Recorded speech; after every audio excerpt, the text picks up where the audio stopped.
Assalamualaikum warahmatullahi wabarakatuh. Selamat datang guys, welcome back to my YouTube channel. Ya, habis ini kita akan membahas tentang untuk sama YouTube perkumpulan nih.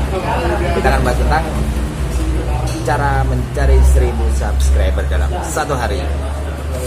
Tapi gua mau makan dulu, habis makan kita bahas ya.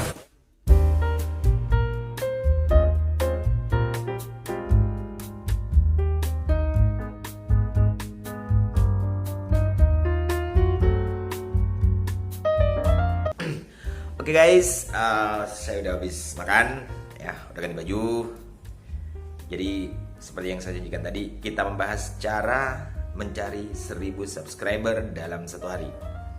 Sebenarnya saya ingin cerita nih bahwa saya mendapatkan 1000 subscriber ketika usia channel saya sekitar hampir 3 bulan.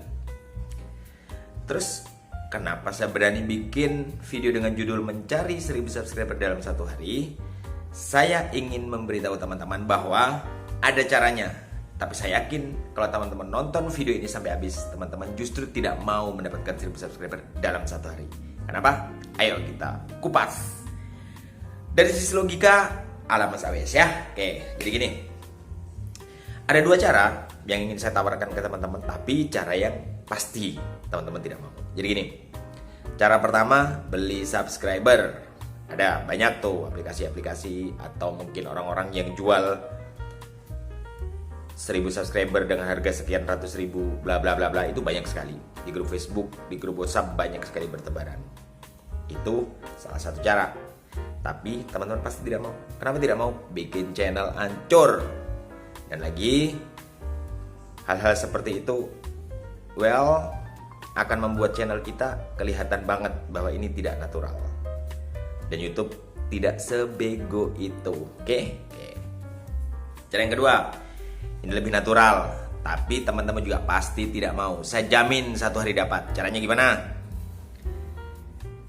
Pergi ke satu desa atau desa tempat tinggalnya teman-teman, atau di wilayah, kalau di kota di wilayahnya tempat tinggalnya teman-teman. Misalnya gini, cari deh 300-400 rumah, kalau di desa mungkin sedesa ya.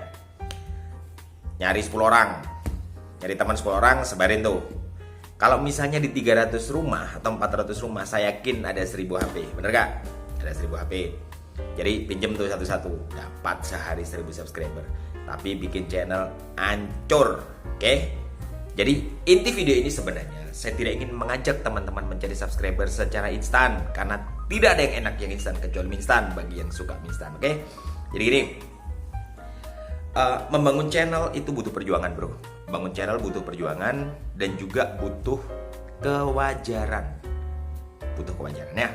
Karena memang intinya gini kan, kita membuat channel itu kita ingin, kalau awalnya ya, pasti kita ingin dimonetisasi, kita ingin iklan masuk, kita ingin dapat uang dari YouTube. Intinya kita lagi merayu YouTube nih. Kita lagi merayu YouTube bahwa channel kita layak dimonetisasi, bahwa di video-video kita layak dimasuki iklan. Oke, kira-kira seperti itu. Sehingga banyak sekali hal teknis yang diperdebatkan banyak orang. Para YouTuber pemula, setelah pemula, atau mungkin bahkan yang senior banyak memperdebatkan ini. Karena memang banyak sekali hal teknis yang tidak dibuka secara detail oleh YouTube. Cuman kalau menurut saya bisa kita pikir. Apa saja hal yang sering diperdebatkan oleh para YouTuber? Setelah ini kita bahas ya. Saya mau minum dulu. Oke, kita masuk ke sesi hal-hal yang sering diperdebatkan oleh para YouTuber. Yang pertama, sub. Saya sudah pernah bahas di video sebelumnya.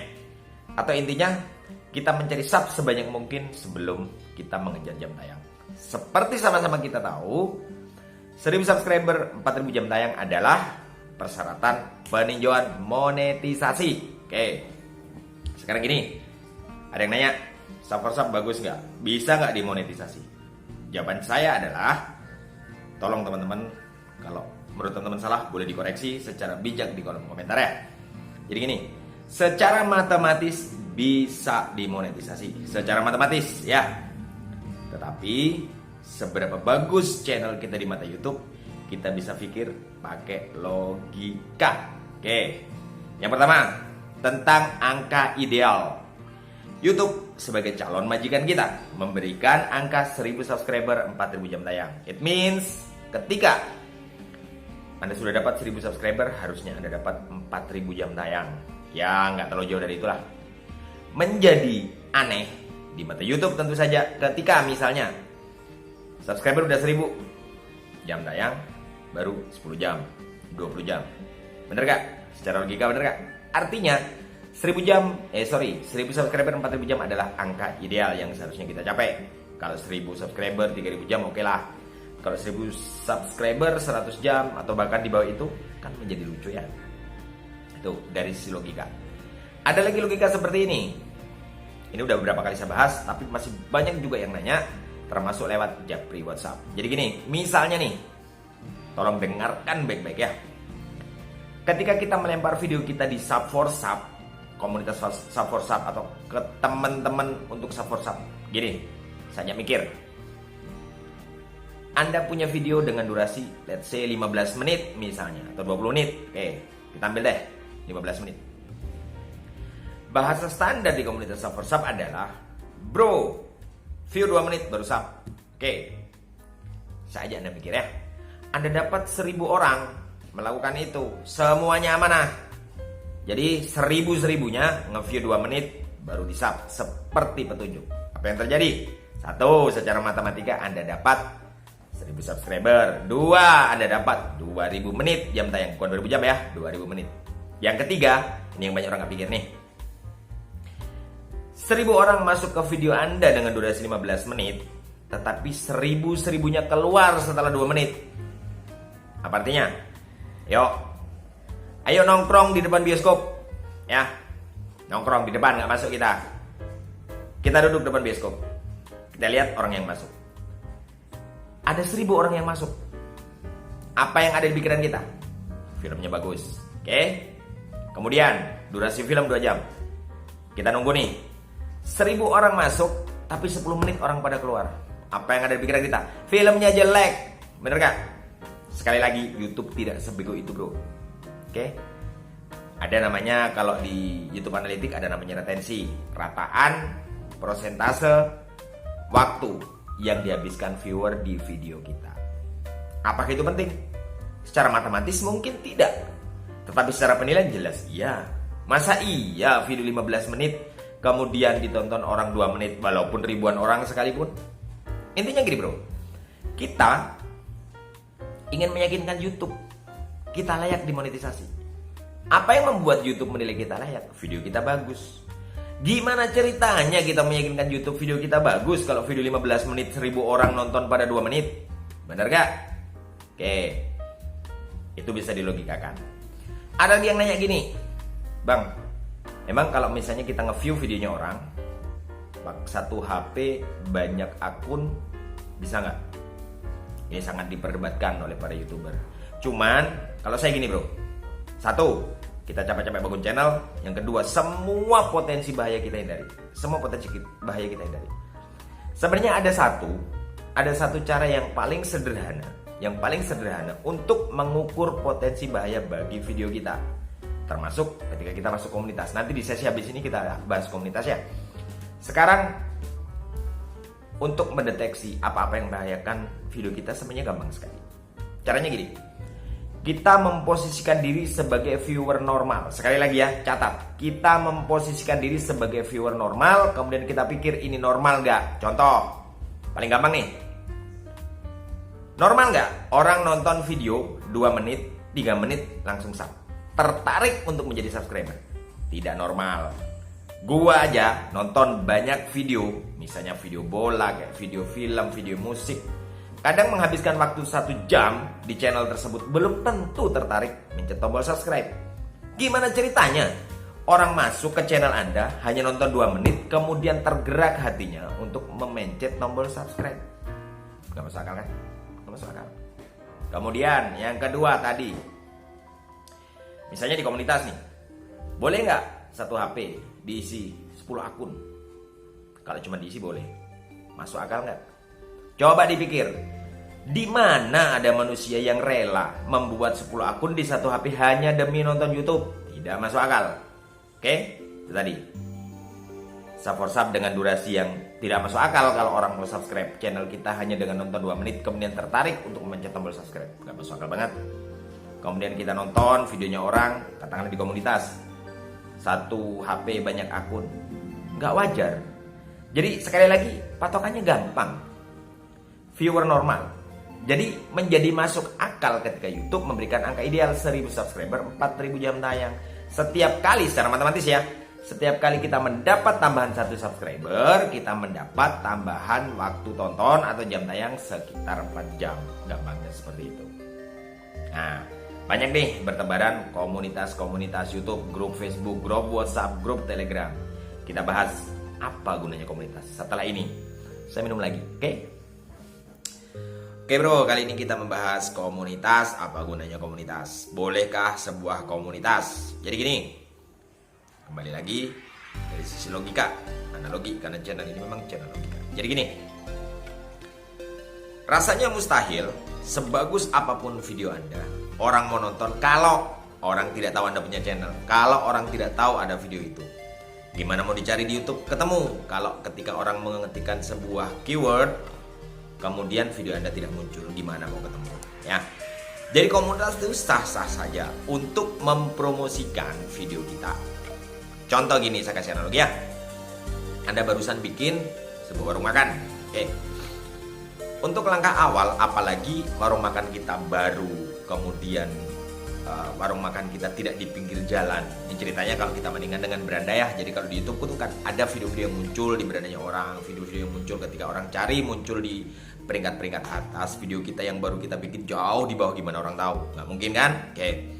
Sebenarnya wajar-wajar saja kalau misalnya kita bikin warung makan di hari pertama atau minggu pertama, kita telepon nih teman-teman, tolong dong, saya barusan bikin warung nih untuk pelaris atau apalah, makan di warung saya, bawa mobil, bawa banyak orang supaya orang lihat di situ, oh warungnya rame, berarti makanannya enak, kira-kira seperti itu. It's okay, kita bikin komunitas. Misalnya kita bikin channel, kemudian kita bikin video, kita lempar ke teman-teman. Bro, minta tolong bro, ini saya bikin video, bagus ditonton, gitu lah ya. Cuman komunitas gunanya adalah untuk mempromosikan, bukan selamanya kita tergantung pada komunitas. Artinya, sama kayak warung tadi.